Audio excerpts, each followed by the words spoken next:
everyone, and this is my next installment in Indian Club Basics. The last one we went over the basic positions with the clubs where you're looking through windows, tossing straight. Looking through windows, tossing straight. Today we're going to talk about smoothing this out. The real power of the Indian clubs is in the circular motion you're able to create, creating inertia at the end, which increases resistance. So learning to feel and create these circular movements is really at the core of this. We're still going to hit all of our checkpoints that we did in the last video, but now we're going to add a little bit of a circular function to them. So we're going to start just like we did before with the singular club. Remember, keep your knees just slightly bent, hips underneath you. Really squeeze those butt cheeks so that you're down here.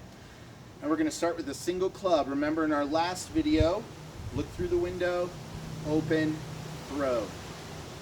Look through the window, open, throw. So now we're going to smooth that out. So as this comes up and you flex to this position, you're actually going to allow the club to drop as you're opening your hand to this position here. So from behind, you'll see the club make the circular pattern.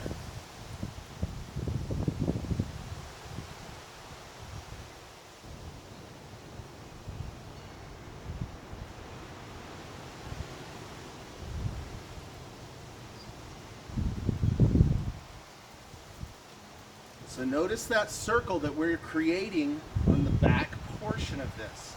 That circular flow is what the Indian club is all about, and why this particular exercise is the bread and butter. You'll notice as we go, we're keeping our arm extended, looking for range of motion, flexing the wrist, flexing the bicep, allowing that to drop behind, getting to this position, extending, extending, down. So we're going through the whole motion. We're using every single joint in our body during this motion. We're closing the shoulder girdle, opening the shoulder girdle. So this becomes a complete exercise in and of itself. Remember, keeping those knees just slightly bent, pull those hips underneath you. Good. Keep this nice and slow when you're starting, but really feel that as this comes in, you're going to drop behind the head. Good. Again, I'm going to do some from behind so you can see that circle.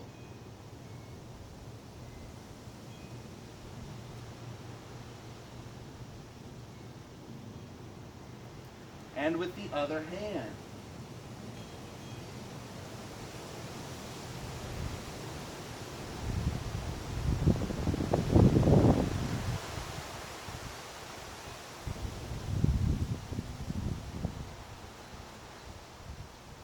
Good.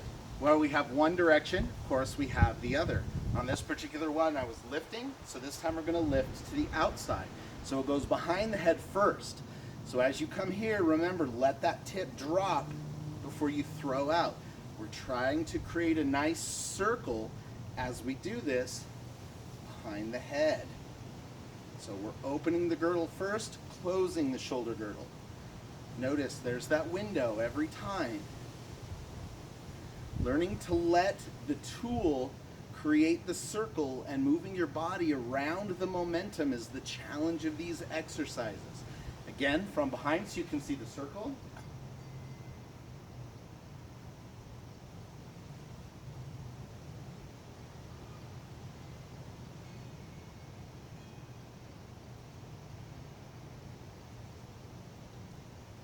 And with the other hand.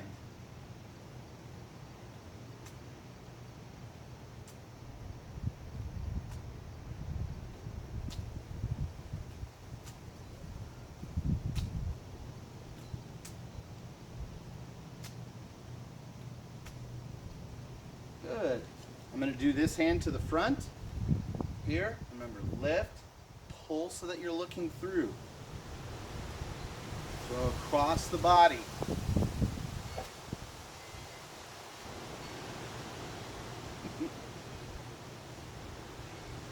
Good. Now we're going to add the second club.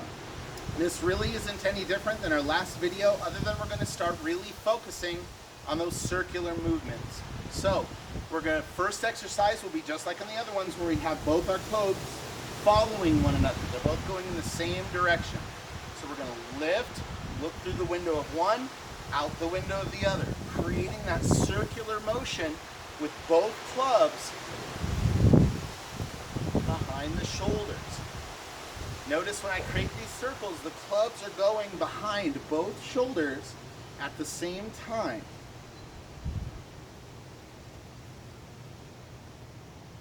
And of course, where you have one direction, you have the opposite. So you want to make sure and go both ways as you're doing these. And it's all about creating that circle with the clubs, letting them become the flow, if you will.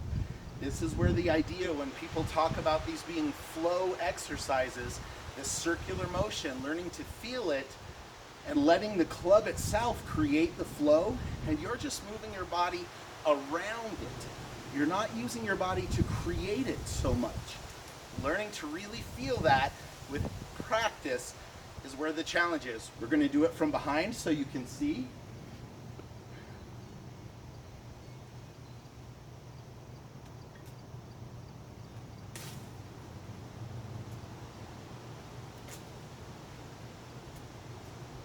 And the other way.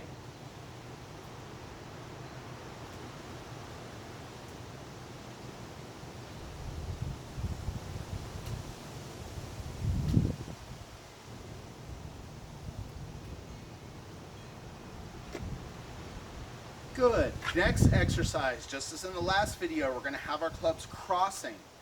So as you do this, pick a hand which is going to be on the top and which is going to be behind the clubs as they cross. You can kind of see what I'm talking about, right hand over the top or left hand over the top. Once you get good at this exercise, every time you create a pass at the bottom, you should be switching so that you do the right once, then the left once. But to start out, just pick one until you get good, and then start working on alternating. So I'm going to do right club on top to start. Again, this position circles.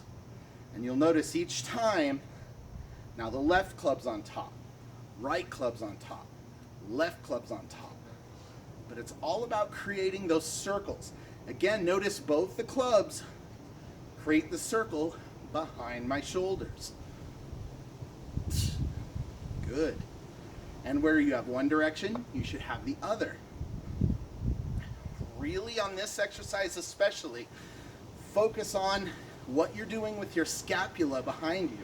One direction, you're really trying to touch the scapula together.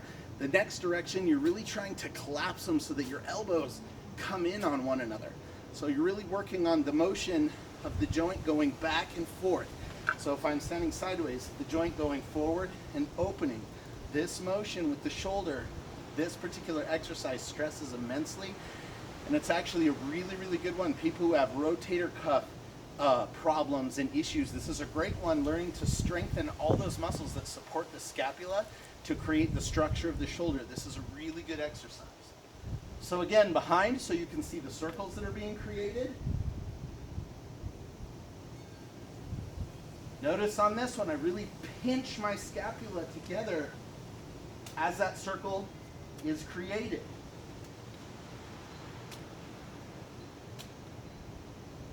And of course, opposite direction.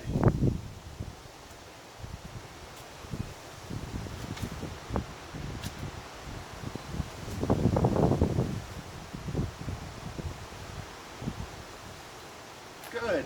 Final exercise, creating circles. Just like our last video, we're going to do it one hand at a time, and the second hand starts when the first hand is halfway through its 360-degree circle. So it starts at the bottom, moves to the top, ends up back at the bottom. So as this one comes here and opens, this one's coming here. So remember, the clubs pass one another at this position. Pass.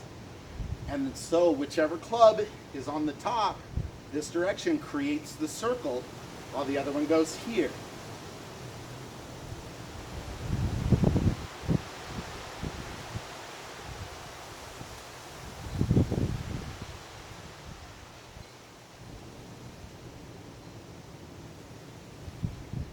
Good. And where we have one direction, of course, we want to go the other. So now I'm lifting. Good.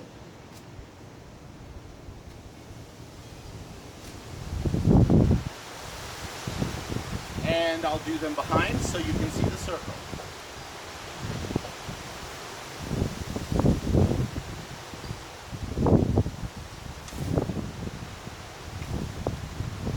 Hit the tree there, scoot to the right a little.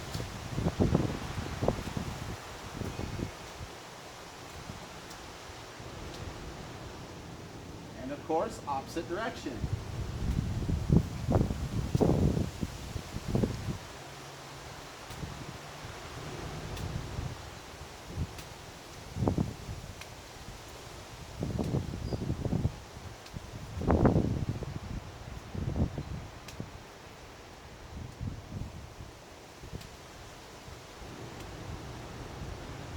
Good. That concludes the bread and butter circular motion building blocks of the Indian clubs. If you followed along this series of videos so far, by this point you should be getting really familiar with what the Indian clubs feel like. In the next video, I'm going to give you a series of exercises that helps you work the bottom. A few different types of squats and a lunge. And then after we get those added in, we're going to move into a simple warm-up routine. Once we get that done, we'll start talking about how the Indian clubs play into sword work. You'll kind of see from these circular movements a lot of similarities. If you're standing with the saber, you decide you want to block and strike, this movement is pretty standard. You're over the head, spinning right, left. Pretty standard movements. Things we can easily create with the club. I'll get this posted. Thank you.